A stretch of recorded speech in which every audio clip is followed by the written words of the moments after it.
If Kansas State's going to win on Saturday and move to 17 straight, they just have to stop Jalon Daniels. It's that simple, right?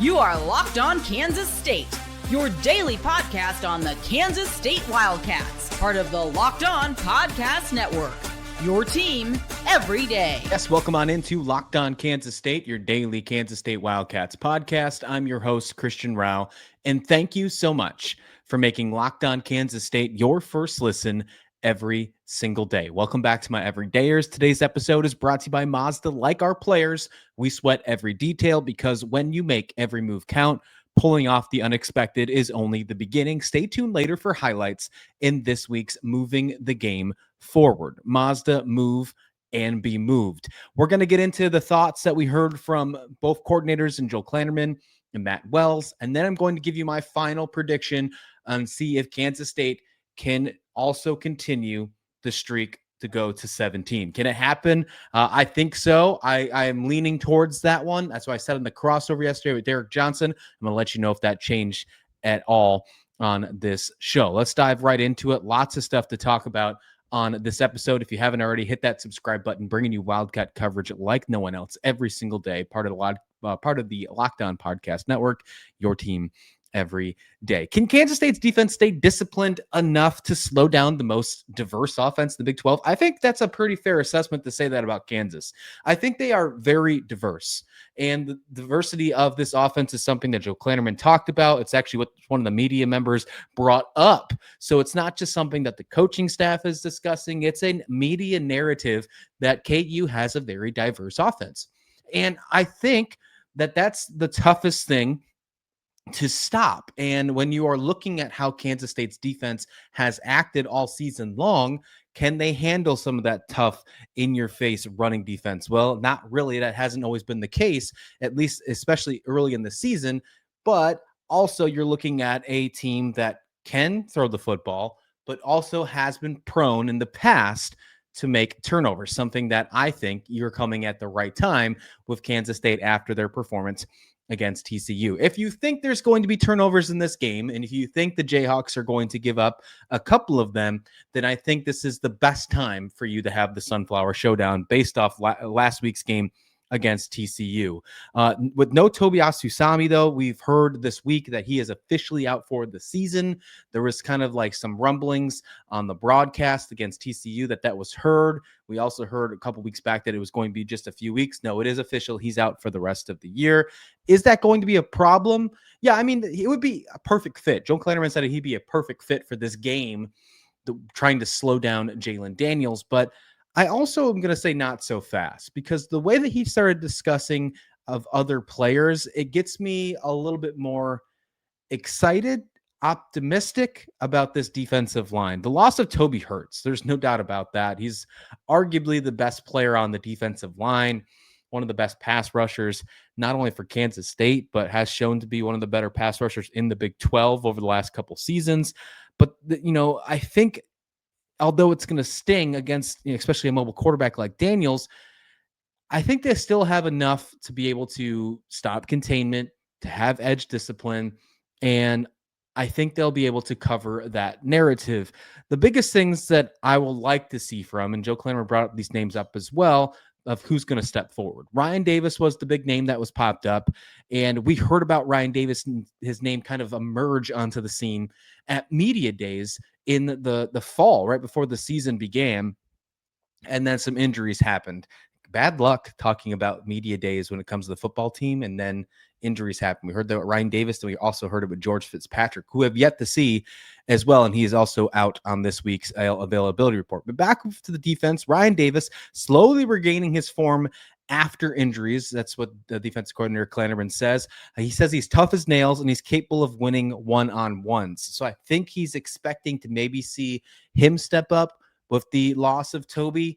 We did see Jordan Allen in the TCU game step up, and we've been seeing him get more snaps. He's starting to carve out his role on the defensive line. He had a great deflection over Josh Hoover. I think he actually had 2 deflections in the game. He was amazing.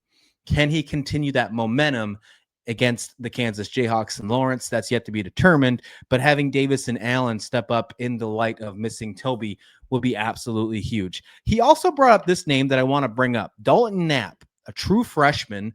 His name was brought in, saying that they're going to get him some more snaps and get him involved into the defense a little bit more. I like that. I like when true freshmen are involved. We're going to talk about another true freshman. Everybody knows who the other true freshman I'm going to talk about in just a minute when we get to the offensive conversation.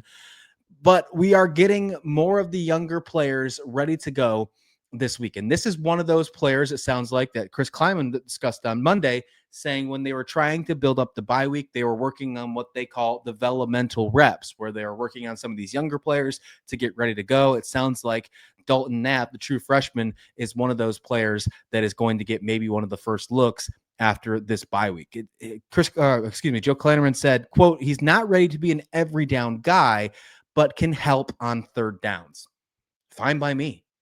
That's one of the most crucial downs. So if you think he has enough energy and enough confidence to be on the field on one of the toughest downs in all of defensive football, when you're trying to stop them on a critical third down play, and you're willing to go to a true freshman and Dalton Knapp, that should be able to tell you something as well. The Wildcats are going to rotate these three to create pressure. They're going to create chase. They're going to have to find a way to contain Jalon Daniels. It's the same thing for the other side. What KU is going to be talking about, how to slow down Avery Johnson, I think it's the same exact type of mentality that Kansas State has to have when you're focusing on Jalon Daniels and stopping this diverse offense of Kansas. The Kansas offense diversity, in my opinion, I mean, it's Joe Klanderman also thinks this as well. It's miserable to prep for. That's what he said. Every week they change formations, motions, and play calls, no consistent tendencies. He said, quote, what Kansas did last week has no bearing on what they'll do this week. That's got to be a nightmare for coaches. Now, I understand that's probably what happens to a lot of teams this time around the season when you're making the adjustments, especially after a bye week, when you have all this new tape, when you have all these new schemes and tendencies and advanced analytical data, you probably do see this more often. But when you're used to seeing the same team over and over again, KU and Kansas State play each other every year. That has not failed to change, and I don't see that one changing, although Farmageddon's going away eventually. Don't think the Sunflower Showdown's going away anytime soon. It's different when I think the big rivalry like this, you start seeing that type of diversity. There might not be Devin Neal in the backfield for Kansas, but of course, Daniel Highshaw has been a good running back. He's been solid in that backfield. And I think if you were going into this one and you were talking about this in the offseason, preparing for this game, the Sunflower Showdown, and you were talking about the running back rooms of each squad, I think you'd be way more optimistic about the running back rooms in the offseason compared to now. But I think Derek Johnson of Locked On Jayhawks, I think Kansas fans would still tell you they have belief in Highshaw and some of the rest of the running back rooms inside of Kansas. And I think the same way about Kansas State, where although you're missing out Dylan Edwards, we're going to get into that a little bit more in just a minute, but Joe Jackson I have pure faith in. And I'm really excited to see what happens this week. I think you can slow down this ground game, even with bumps and bruises. Both teams are physical runners who punish lazy tackling. That's going to be the big thing. There has been multiple times where we've gone on this show after games. We've talked about who are the main stars, who didn't do well when you're looking at advanced data according to PFF or whatever we utilize on that episode. And we see a lot of missed tackles, especially with our linebacking crew. That can't happen on Saturday. They have to find a way to make sure that they wrap up and tackle. I'm looking at you, Austin Romaine. This is the perfect time for you to shine and get yourself back in that conversation. Last time I called you out like this, you had a great game. So let me just see if I can do it one more time. No magic versus TCU is what they said when one of the media members asked if they could find a way to bring back that type of defensive performance. Could they find a way to copy it? And he said, well, there really is no magic. It's just relentless effort and emphasis. He talked about how they're working on punch drills all the time, scoop and score reps. He did talk about something about city ball and country ball, where in city ball, if that means there's a lot of people around you, you just get up and cover. And if it's country ball, you can scoop and score and take it to the house. Talking about that attacking mindset. I think they've continued to work on that. They said they really pushed it during the bye week. The defensive line was a real driver of turnovers. And of course, they didn't have Tobi in that game. Guys like Jordan Allen really stepped up. They can't hide against the Kansas Jayhawks. They have to step up and shine once again. So everything else, that pressure from the front four can make everything else maybe break down fast enough. And that's when the Kansas State defense can take advantage. You need that kind of chaos against the Jayhawks because this is going to be a game. We've seen it over the last couple of years. It's going to be close. It's going to be close. This game is a 2.5-point favorite for the Jayhawks right now. But when you're anything less than a 3-point favorite at home, it's basically just a shoot 'em, a pick 'em. It really is. You could make the argument that Kansas State's a 0.5-point favorite because I always like to think that you get 3 points just for being at home. So I think this one's a complete shoot 'em. I think this is a complete coin flip, and you got to find a way to keep that chaos if you want to move to 17 straight. One funny thing, call it Luke Bryan, if you will. He was wondering if rain was going to be a good thing because there's a possibility that it might rain on Saturday in Lawrence. Jalon Daniels, we've talked about in the past, has been prone for some probable turnovers. We've talked about in the crossover where there's always seems to be some sort of turnover, kind of leaning towards Kansas's favor in the past. If it rains, maybe that happens. Joe Klanderman joked and said he hopes it rains its ass off because I think he wants to do everything he can to just fluster Jalon Daniels and the Kansas offense. I mean, I think that's your best bet. I absolutely think that's your best bet. All right, let's flip sides. Let's talk about Matt Wells because while the defense has got its hands full, and they absolutely do, Avery Johnson has one job to do on Saturday, and that's play smart, play competitive, and know exactly where those sticks are. Let's talk about it next right here on Locked On Kansas State. But first, this episode is brought to you by Mazda, moving the game forward for those who believe it's not just about playing the game, it's about redefining it. These are the moments that do more than put points on the board. They move crowds, they move culture, and keep moving the game forward. Listen to this one. This week's moment that moved the game forward, Jerome Tang at Big 12 Media Days. He's not doing anything on the court itself, but he's definitely moving crowds. He's moving culture because he's saying that PJ Haggerty is the best player in the country. He's saying Abdi Bashir is the best shooter in the country. He's saying Moby Ike-Ruke is the best athlete in the country, and he's definitely getting people excited. So what moves when you follow what moves you, the unexpected is only the beginning. And if that means something, then look out for the basketball season this year. And just like there's more to every highlight, there's more to a Mazda vehicle. Mazda, move and be moved. Welcome back to Locked On Kansas State, your daily Kansas State Wildcats podcast. I appreciate you so much for joining. We're talking to Joe Klanderman from what the defensive coordinator had to say heading into the Sunflower Showdown. Let's switch in to the offensive side. Matt Wells has a mantra for Avery Johnson this week, and he led it off in his press conference on Thursday, and he said, touchdown, first down, and get down. And the biggest part that I took from that was get down, because there has been a narrative behind Avery Johnson over the last couple weeks, especially because the game in TCU, where he wasn't paying attention to where the sticks were. Slid a little bit too early, wound up having to have a 4th and short. Now he did take the ball into his old hands and get a first down in the next play, but you can't have those mental lapses over and over again in a football game because you just can't leave it up to probability to make sure that you continue to drive and move forward. Johnson's competitive fire is his strength, but Saturday, it isn't about highlight runs. It's about knowing where those sticks are. He's got to play smart because this is one of those games where one mistake could be all it takes and you lose this football game. It could be the fact where KU has 4 mistakes and Kansas State has 3. And they find a way to win the game because they have one less mistake. Like those games have happened in this series. There have been multiple turnovers on each side, but the team that had one less turnover won by less than a score. I mean, how many times in the last 17 can you say that actual scenario happened? At least a few. At least quite a few, actually. So they have to find a way to make sure you know where the sticks are. That's something that he's been concerned about, and Matt Wells brought that up right off the bat. And I think that's smart. With Kansas' home crowd, with the potential wet weather, decision-making matters more than stats. And, when you're looking at this record that Kansas State's at, stats don't really matter anyways. Avery Johnson's not going to be in the Heisman race. Avery Johnson's not going to find himself in the Manning Award list. Maybe he'll get it as the week or something if he shines for a week, but he's not going to have any end-of-season awards. We're not going to see that happen for Joe Jackson. We're not going to see that happen for Jace Brown. We're not going to see that happen for Garrett Oakley, Lincoln Cure. It's just not going to happen. What matters is them winning the football game and continuing to move the progression forward, move the needle forward to a potential 8-4, 8-5 season this coming year. Dare I say 9-4 if they win out. I'm not afraid to say 9-4. 9-4 is the limit right now. So let's keep saying it. Let's believe.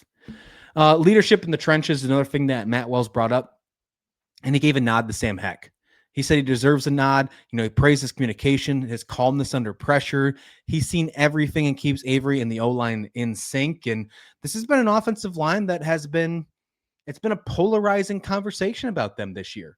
Excellent in the pass blocking, near dreadful in run blocking. Now, the run blocking has got better.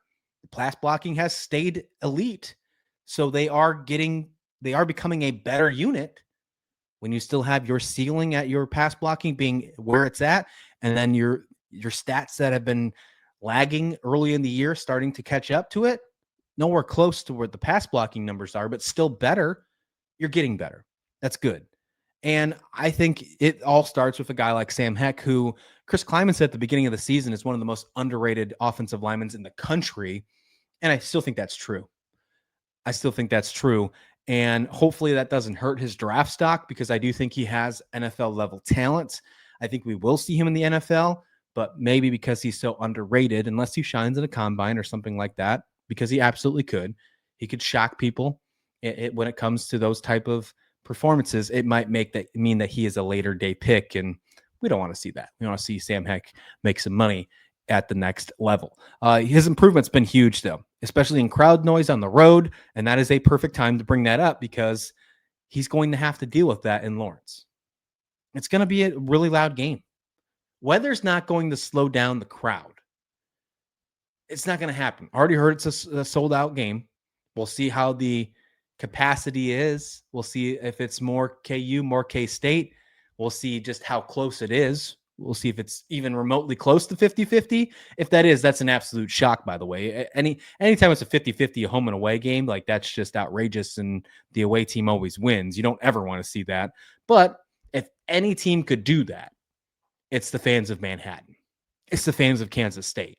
I don't think it'll be 50-50 by any means. I'm not going to go ahead and make that egregious prediction, but man, would it sure be wild if that was the case. Different bye week energy is what I heard from Matt Wells as well. Because you got to remember, this is the second bye week of the season, but the first bye week, you were going in after a dreadful loss where people were talking about firing Matt Wells. Maybe it's time to move on for Chris Kleiman. Maybe it was time to maybe even bench Avery Johnson. Like, there was so many wild takes across the entire realm. I think we probably made a few on this show as well. And that was after the Arizona game. And then now you have one of your best wins of the season against TCU. You go in the bye and you prepare for a high energy game against Kansas. Wells said the first bye after Arizona was grab the good, fix the fixable. This one, he said, is, quote, do the simple better. That means they get to work more on the fine tuning things. And if it's anything based on the performance we saw from TCU, then those fine tuning things could bring them back to that type of ceiling, that type of potential of the 10-2 Big 12 contender type team that we were looking for at the beginning of the season. So hopefully this bye week worked out for them. Hopefully this is exactly what they needed, because they absolutely need to shine and they absolutely need to win this game.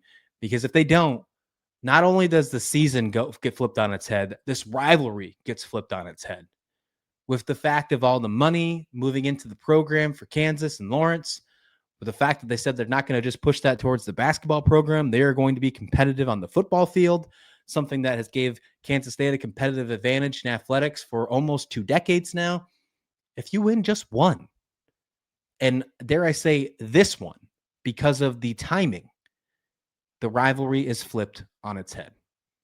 With the potential and the hype of the 2026 recruiting class for Kansas, with the $300 million, with the head coach that is finally getting some sort of success, and with the final year of a quarterback that seems like he's been there enough to be qualified for AARP benefits, this is the perfect time to bury KU and remind them that in the state of Kansas, in the sport of football, they are the little brother. Quote from Matt Wells about Joe Jackson. No Dylan Edwards, so Joe Jackson will be running back one again. And I thought this was a great quote. He said, quote, "He was a younger player before the season. He's not now." He gave a huge nod and a huge credit to his maturity. He said that he's just done some excellent things, especially in pass blocking. He's steady as a runner, more confident every single week. And his development has allowed the offense to stay balanced and unpredictable. And that is huge. The first couple of weeks when they were trying to find an identity with the run, when the run blocking on the offensive line was abysmal as well, they couldn't push the running game nowhere. I mean, it was just absolutely terrible. Avery Johnson was struggling. The offense was struggling. The defense was left on the field too long. All of that was stemming from one main issue, and that was the fact that they couldn't get the running game going. Now that that's here to stay, I think you can give a lot of credit to a guy like Joe Jackson, who's helped turn this season into a potential bright spot if they continue to win football games. It's good to be a play caller if you have success like that. Matt Wells brought that up as well. If the run game's good, it makes play calling a lot easier. And if the run game's good, that means you have a lot less third and longs. A lot less third and longs. The biggest issue that Matt Wells has had all season, the biggest complaint that fans have had about Matt Wells all season is his play calling on third and long. If Joe Jackson keeps you out of third and long, if Avery Johnson in the run game, Devon Rice, maybe Blake Barnett keeps you out of third and long, then you don't have to worry about Matt Wells making that type of decision. I can't wait to see what we see from this offense on Saturday. I think there's a lot of really big and fun things that we can get from them. Garrett Oakley also got some nods from Matt Wells in the press conference because he continues to score touchdowns. He's separating in man coverage. He's mismatching defenders, finding space like a veteran. That's what Matt Wells had to say. He compared his awareness to basketball, where every zone becomes man eventually. And you got to love that. It continues to make the tight end room one of the most dangerous tight end rooms in the Big 12, and of course, in this K-State offense. Last year, they led the country in red zone touchdowns. They're doing it again this year, where they are succeeding with the tight end room when they get close to the end zone, especially towards these last couple weeks. They finally went back to the well. Matt Wells went back to the well, and that was his tight end room. One final thought on the offense. Speaking of tight ends, Lincoln Cure, all eyes should be on him on Saturday. We haven't seen a touchdown from him yet this season. What a perfect time would it be in the Sunflower Showdown, the number one recruit in the state of Kansas in the 2025 recruiting class, the one that picked Kansas State over Oregon, over KU, gets his first score in Lawrence. I think that'd be huge. I think that'd be absolutely huge for the brand. I think that'd be huge for the NIL, Wildcat NIL. I think there'd be a lot of wins all around the board for Kansas State if they find a way to get some big plays from Lincoln Cure this Saturday. All right, let's close it up and let's wrap up about our thoughts, the final thoughts on the Sunflower Showdown before the first whistle, the kickoff happens. It's a tough one. This is a really tough prediction, in my opinion. It's a close spread for a reason, and we're going to break that down next, right here on Locked On Kansas State.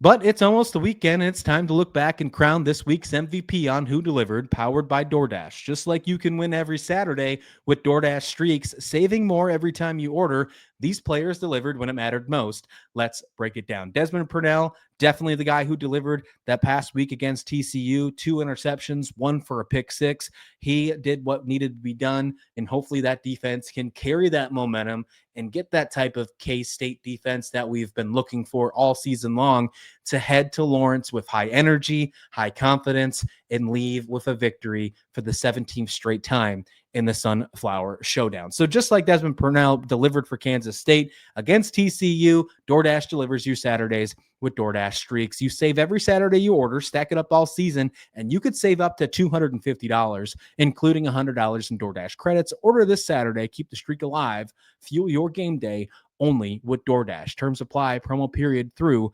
11/8. This episode of Locked On Kansas State is also brought to you by FanDuel. The NFL season is here. FanDuel has an offer you don't want to miss. Right now, new customers can bet just $5 and get $300 in bonus bets if you win. That's right. Just put down $5, and if it hits, you'll unlock $300 in bonus bets to use across the app. It makes watching football even more exciting when you've got a little something riding on the action. Whether you're a casual fan or love diving into the stats, FanDuel makes the game day experience so much better. So what are you waiting for? Visit FanDuel.com now to download the FanDuel app today and get started.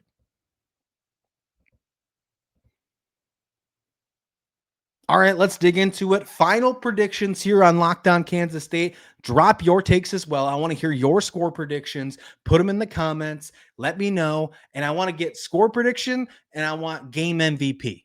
So, for example, last week it would have been the TCU score and then MVP, probably Desmond Purnell with his 2 interceptions.